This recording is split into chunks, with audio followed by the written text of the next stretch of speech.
Let's start with a quick overview of the user interface.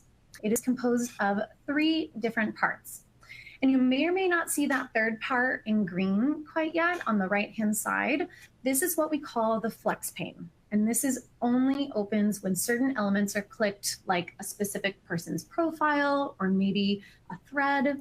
And you can easily collapse a section by simply exiting out via that X button you see on the upper right-hand corner.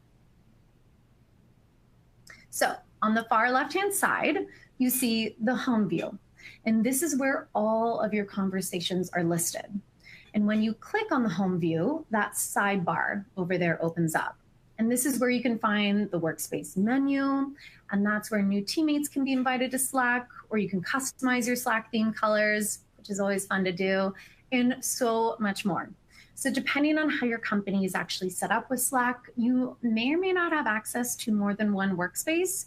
Don't worry about it too much. A workspace is where people are simply collaborating and getting work done faster. And these are really specific to maybe a team or a company. And generally, channels can be shared across more than one workspace. So this is also where you can find your direct messages and all of your channels, which can be grouped into what we call sections. So channels are where collaboration happens, and we will come back to that concept later.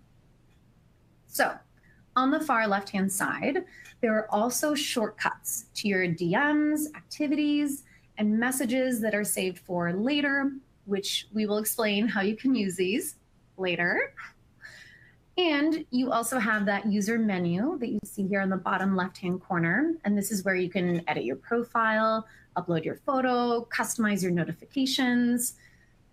And when you click on a specific channel, you can see that channel's associated conversation appear in that middle section there. And if you want to contribute to the channel, all you have to do is use that message box down at the bottom, right up, and click to send your message. And up at the top, you can find our search bar feature. So this is where you can look for information that's available to you in your Slack instance. And digging a little deeper here, within each conversation and DM, you can start a call thanks to our huddle feature. And it's what you see there with a little headphone symbol on the top right-hand side. Finally, on that right-hand side, you can find the inspector, and this is where additional information can be found inside that flex pane, like channel details or the threads.